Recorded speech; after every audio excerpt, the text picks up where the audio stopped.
이것은 방송이 아니라 잡담입니다. 우리나라 시사 문제를 주제로 벌이는 아무 말 대잔치이니 필요하신 분들만 들으세요. 네, 추석 특집 시리즈, 연속 시리즈. 우리가 7개 연속 시리즈를 준비했는데 이거는 정세와 전혀 무관한 네? 정세와 매우 밀접한. 밀접한 기획이구나. 네. 그러니까 하루하루의 그 뉴스에 구애받지 않고 언제 들어도 재밌게 들을 수 있는. 명절날 차 타고 가면서 네. 팟캐스트 듣는 분들 많거든요. 네. 즐겁게 들으시라고. 네. 이건 유튜브로 오지 마세요. 그런 의견이 운전하다가 사고 있으시더라고요. 납니다. 뭐요? 뭐 15분 이렇게 되니까 짧아서 운전할 때 못 듣겠다고. 모아서 들으셔야지. 한 1시간쯤 나와야지 지금. 4개를 모으시면 1시간입니다. 그럼 4일에 한 번씩 들으면 된다? 그래서 그날 뉴스가 반영된 그런 방송은 아니고요. 추석 명절이 너무 길고 그래서 이게 한반도 문제, 북미 간의 문제의 본질을 파악하는 데 도움이 되기 위해서 저희가 기획 시리즈로 7가지 방송을 준비했습니다. 자, 오늘 첫 번째. 북한의 군사력은 정말 미국에 위협적이냐? 이 주제를 가지고 한번 얘기를 나눠보겠습니다. 위협적이죠. 미국이 지금 공포에 떨고 있잖아요. 공포에 떱니까? 미국 그 오바마 행정부 때부터 계속 정부 문서들이 나오고 있어요. 네. 미국 국가 안보에 심각한 위협, 뭐 최대 위협 이런 식의 표현들이 계속 그 나오고 단어는 있어요. 기억나네. 어딘가 합참의장인가가 밤잠을 못 자고 있다 하나. 예. 뭐 이런 얘기를 그래서 한 건 기억나네. 펜타곤의 잠 못 이루는 밤이라는 책도 나오는데 무지하게 안 팔리더라고요. 누가 썼습니까? 몰라요. 안 팔리더라고. 펜타곤의 잠 못 이루는 밤을 보시면 북미 간의 핵대결 역사를 볼 수 있죠. 뭐 그렇다고 할 수 네, 있죠. 네. 자, 북한의 군사력이 정말 미국의 위협적이냐 이 얘기를 한번 쭉 진행을 해봅시다. 북의 군사력을 한번 얘기를 들어봐야 되겠나요? 일단은 뭐 요즘에 한창 언론 지명을 떠들고 있는 네. 그 미사일과 핵 두 가지 아니겠어요? 네. 네. 나머지 재래식 무기나 이런 부분도 있지만 근데 일단은 미사일과 관련해서는 최근에 북한의 미사일 발사가 엄청나게 빈번해지고 일부 보수 언론에 따르면 북한이 올 들어 가지고 한 달에 평균 2차례 이상을 도발하고 있다. 이런 얘기가 나오고 저희도 NSC에서 말씀드렸습니다만 이제 북한이 미사일 발사를 너무 자주 하다 보니까 유엔 제재 결의안이 미사일 발사를 꼬였어요? 따라가지 못하는 이런 상황이 나타났잖아요. 우리도 헷갈려. 네. 14인지 이게 10인지 언제 쏜 거야 이거? 그래서 날짜 외우기도 이제 헷갈리고 그래서 아무튼 뭐 지난번에 쏜 그거 이런 식으로 미사일. 네, 돼버렸는데 이게 계기가 3월 18일에 신형 로켓 엔진 시험에 성공한 게 계기라는 거예요. 올해 북한. 17년 3월 18일. 네. 그래서 북한이 이걸 3.18 혁명 이렇게 이야기를 하고 있는데 나는 이게 왜 혁명이라는 거를 이 엔진에 붙였는지를 잘 감은 안 오더라고. 이게 종래의 방식과 완전히 다른 이를테면 북한이 강조하는 게 있잖아요. 뭐 우리식 그런 이제 주체식의 이런 완전히 새로운 그런 개념이 들어갔다고 하는데 완전 좋은 엔진. 그러니까 이거 아니겠어요? 제 느낌은 기존에는 이제 뭐 러시아나 이런 데서 수입한 미사일 엔진을 참고로 해서 이렇게 계속 만들었다면 이거는 독자적인 설계로 만들어낸 새로운 엔진 아닌가. 완전 국산이다. 네, 그런 느낌이 좀. 근데 뭐 들더라고요. 추력이 좋고 효율이 높아서 그런 거 아닐까요? 근데 이거 빵빵빵 쏘면 이제 거의 다 모르겠어. 이런 말 하면 뭐 객관적인 분석이니까 지금까지는 백발백중. 그렇죠. 네. 백발백중이 돼버리는 거지. 공개된 거를 보면. 네. 그래서 이제 괌에도 쏴보겠다 한번. 그 이제 예전에 그 뭐죠? 윌리엄인가 사과 맞추는 거 있잖아요. 네. 그런 걸 해보겠다는 거죠. 믿을 수 있다 우리 뭐 이런 얘기를 하는 건데. 믿을 수 있는 엔진이 발명됐다. 네. 그래서 이제 결국에는 8월 달이죠. 그 김낙겸 전략군 사령관이 괌 포위 사격의 계획을 공개했는데 그 경로도 다 제시를 했어요. 실질적으로 이제 일본의 무슨 현이죠? 4개 현을 지나가지고 그래서 괌의 주변에 30에서 40km 수역으로 이건 공해상이잖아요. 그러는. 이것도 미국이 또 그죠? 공해상인데 요격할 수 있나? 미국이 법적으로? 굳이 언급을 했지 않습니까? 그 어느 나라도 다른 공해상의 다른 나라의 비행기를 격추할 권리는 없다 그랬는데 비행기가 아니니까. 네. 그래서 지금 북한의 탄도미사일이 일단 중거리 탄도미사일 화성 12형은 거의 자유자재로 사용할 수 있고 북한이 이미 전력화를 선언한 네. 네, 그런 이제 상황으로 볼 수가 있죠. 이게 보면 화성 12형 발사 훈련이 공개된 지 4개월 만에 전력화를 실현했다라고 이제 선언을 했고 그리고 바로는 아니죠. 거의 동시에 올해 7월 달에 대륙간 탄도미사일 화성 14형이죠. 화성 14형도 이제 시험을 했어요. 요거는 실제 사거리로는 발사된 바가 없고 일단 고각 발사. 네, 고각 발사로 발사된 거죠. 아까 말씀을 빼먹었는데 화성 12형은 이미 일본 열도를 2차례나 넘어가지고 네. 태평양이 떨어지는 태평양상으로 그렇게 떨어지고 있는 이게 정각 상황이고. 발사 맞나요? 확실하게? 정각 발사라는 게 어디 있어요? 정각 그러니까 원래 이게 정상적인 각도로. 그러지 않을까요? 그럴 것 네. 같은데요. 아니 그것도 못 믿겠더라고. 더 낮게 쏠 수 있다는 각도를 예. 각도를 조절한 거 아니냐 일단 뭐. 그러니까 더 멀리도 쏠 수 있는 거다. 네. 근데 더 낮다고 더 멀리 가는 건 아니고. 더 낮게 더 멀리 안 그러잖아. 더 낮게 더 높게 더 멀리 아니에요? 올림픽 구. 더 높이, 더 빨리, 더 멀리. 이게 북한의 전략군 이게 기준 같기도 하고 이게. 올림픽 네. 비치 같은데. 더 높이, 더 빨리, 더 멀기, 더 멀리. 아니, 그런 분위기네 거의. 그래서 지금 7월 28일에 발사한 게 이 미국을 발칵 뒤집어 놨죠. 최대 정점 3,725km까지 올라갔다고 하니까 이게 실제로 발사된 경우는 이제 10,000km를 넘게 되고 그러면 미국 본토의 거의 대부분을 타격할 수가 있고 시카고를 넘어가는 거죠. 뉴욕 근처까지.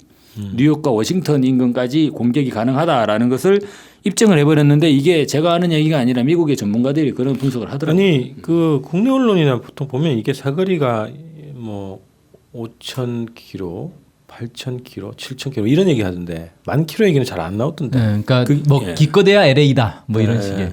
그게 7월 4일 날 발사한 게 그렇게 된 거죠. 네. 7월 4일에 발사했을 때가 그 최대 정점이 2,700km 정도까지 올라갔거든요. 네. 그래서 그걸 토대로 한 최대 LA까지 시애틀까지 이런 얘기들을 했는데 그래서 북한이 우리가 구태여 한 번 더 발사했다 이런 얘기 표현을 썼지 않습니까? 네. 그래서 이제 실제로 미 동부 지방까지 타격이 가능하다는 걸 보였다 이렇게 되는 거죠. 그럼 일단은 미국 본토를 어디든 공격할 수 있는 미사일 운반 수단은 갖췄다. 이렇게 되는 네. 거죠. 그래서 미국에서 이제 핵 지도가 돌았다는 거예요 SNS상에. 보면은 그 플로리다, 그 애틀란타 이런 데는 괜찮은 것 같아요. 그게 뭐예요? 핵 지도라는 게? 그러니까 미국 북한의 핵 미사일이 어디까지 도달할 수 있나. 아하. 그럼 다 이제 마이애미로 이사를 가야 되는 그죠? 상황이. 다들 이제 우리 그 안전해. 남동쪽으로. 네. 이번에 저 훈련 비슷하게 뭐 자연재해긴 하지만 그죠? 허리케인 피해가지고 막 대이동을 했더만요. 아니 뭐 부질없는 지식은 하지. 왜냐하면 더 개량하면은 다 넘어갈 수도 있는 거니까. 그래서 어쨌거나 발사체가 지금 미 본토를 타격하는 것은 입증이 됐다. 그래서 지금 트럼프도 저러는 거 아니냐. 그래서 갑자기 이렇게 막 분기탱천해가지고 유엔 총회장에서 막 이렇게 막 폭언을 난무하는 걸 보면 좀 속으로 떨고 있다. 이런 상황을 볼 수 있는 거죠. 그래서 미사일과 핵 얘기했는데 미사일은 어떤 멀리 날아가는 거는 거의 입증을 했고 관건은 이게 있는 거죠. 얼마나 무거운 얼마나 무거운 탄두를 탑재할 수 있느냐. 이거는 관건이 되는 건데 일단 이번에 리용호 외무상이 이 상상할 수 없는 타격이라고 그랬나요? 거기에 대해서 일단 이제 태평양 공해상에 수소폭탄을 언급을 했기 때문에 예. 수소폭탄을 탑재할 수 있다라고 봐야 되지 않냐 지금. 그럴 가능성에 대비해야 되지 않냐. 아니 그거 문제 아니에요? 수탄을 시험 발사하면 뭐가 문제라는 거죠? 태평양상에 공해상에 예. 핵 폭탄을 이렇게 가서 이렇게 터트려. 예. 그러면 막 방사능도 나오고 막. 아 그렇죠. 예. 그 그거 옛날에 어부들도 이제 뭐 그렇지. 죽을 수 있고. 옛날에 다 하던 건데 근데. 아니 섬에서 훈련한 거 아니야? 그래도 그거는. 아니 뭐 수중 폭발도 있었고, 그러니까 지금 제가 알기로도 태평양에서 미국과 프랑스가 100번 넘게 했을 거예요 핵실험을. 그러니까 그러니까 해상에서 네. 네. 그 그래서 배 띄워놓고 뭐 가장 최근에 진행한 이제 그 공해상에 네. 노출돼 있는 수소폭탄 실험이 프랑스가 했다고 하더라고요. 92년도. 아니 70 몇 년도인데. 아 92년도에 마지막으로 수폭탄 실험. 92년도에? 그래가지고 네. 그때 한참 막 그 도부 비누 불매운동하고 그랬어요. 음. 프랑스 제품 쓰지 말자고. 와 그럼 어떡하냐. 북한이 태평양상에 수소폭탄 떨어뜨리면 북한 제품 불매운동할 제품이 있어야 불매운동. 이미 경제 제재라고 이미 다 제재하고 있는데. 방사능이 없는 핵을 쏘면 안 되니까. 그렇지. 그렇게 되면 쏘면 안 네. 되지. 그런데 수소폭탄은 또 방사능은 약간 핵폭탄하고 좀 뉘앙스가 다르니까. 근데 어쨌든 거기서 그렇게 수백 번 뭐 100여 차례 실험을 했지만 네. 아직까지 뭐 고질라가 나타났다는 얘기는 없잖아요. 제재를 받은 것도 아니고 그 나라가. 이게 북한의 수소폭탄도 이게 또 약간의 보면 몇 번의 경험이 있는 거예요 지금. 2016년 그러니까 작년 1월 달에 원래 북한이 4차 핵실험을 했죠. 그때 수소폭탄 실험이다 라고 이제 북한은 이야기했고 대성공이다 라고 주장을 했는데 국내에서나 미국에서나 서방 지정에서는 믿지 않았죠. 폭발력 때문에. 네, 수소폭탄의 폭발력이 좀 이상한데 이런 식으로 얘기 나오고 그리고 그 사전 단계에서도 이제 그때 정승주 합참의장이나 이런 사람들이 증폭형 핵분열탕일 가능성은 있다라고 이제 추정을 했는데 북한이 핵실험하고 나서는 취소 이런 식의 입장은 표명을 했어요. 그러고 나서 이번에 9월 3일이죠. 바로 이제 한 달도 안 된 시점인데 네. 6차 핵실험 때는 수소폭탄을 진행을 했는데 이게 이제 미국의 관측치에 따르면 진도 6.3 그래서 이제 사실상의 수소폭탄급이라는 게 입증이 돼버렸죠. 히로시마의 몇 배라고 그랬죠 이게? 몇십 배는 되는 것 같은데. 10배가 히로시마 넘죠. 10배가 넘어가는 거죠. 네. 그리고 북이 또 저기 공표한 내용을 보면은 대상에 따라서 그 수십에서 수백 킬로톤 크기를 조절할 수 있다는 거 아니에요? 네, 파괴력을 조절할 수 있다고 그랬죠. 그러면 태평양상에 쏘는 것도 조절해가지고 쏠 수도 있겠네. 그렇죠. 소규모 크게 갖고 쏠 수 있겠죠. 크게 해서. 이양이면 이양하는 거. 근데 저는 모르겠어요. 그걸 EMP로 그러니까 대기권 밖에서 터뜨리려고 하는 건지 아니면 물 속에 그냥 빠뜨려 가지고 수중 실험을 하려고 하는 건지 모르겠는데 네. 아무튼 그 지역에 지나다니는 고깃배들은 다 죽는 거 아니에요. 고깃배. 예. 그래서 얘기를 해야 될 거 아니에요, 미리. 우리가 몇 날 몇 시에 이 근방에서 할 거니까 이 근방에 고기 잡는 어부들은 다 피하시오. 해사기구에 또 통보하고 그래야겠네. 예. 그걸 하겠죠. 아니 다 공개적으로 하니까 요즘에 북은. 네. 그걸 공개적으로 해야 되지 않을까요? 그러면 그 위치에 북한의 수소탄을 실은 미사일이 떨어질 거라는 걸 안단 말이에요. 예. 미국이 그걸 보고 있을 거 아니에요. 그렇지. 요격 안 하나? 공개사령이니까. 그래서 이제 요격하면 전쟁이고. 야 그러면은 사실상 하와이와 이 캘리포니아 사이에 아무 섬도 없어요. 맞아요. 남태평양에는 짜잘한 이제 군도 이런 것도 되게 미크로네시아 많은데, 뭐 이렇게 있지. 망망대해다 네. 그냥. 근데 아무것도 없거든요. 이제 무역선이나 어선도 별로 안 다니는 것 같아. 이렇게 다니는 거 아니에요? 거기가 이렇게 별로 이렇게? 항로가 예. 근데 어선이 다녀도 남태평양에서 참치를 잡지 우리가 북태평양에서 참치를 잡지 않잖아요. 그래서 또 그렇더라고. 근데 그 가운데에다 쏠 거다. 거기다가 거긴 별로 뭐 항로도 없고 거기다가 때리면 그 상선이나 이런 것들 많이 있을 것 같은데 거기다가 때려버리면 어떡하냐. 주로 미국 빼겠죠. 피하라고. 그러게. 피하기 싫으면 트럼프를 탄핵시키든가. 아하. 일단 트위터 계정 정지. 트위터 계정인지. 네. 아무튼 트위터 계정. 이런 상황으로 돼버리니까 이제 골 때리는 상황 아니냐.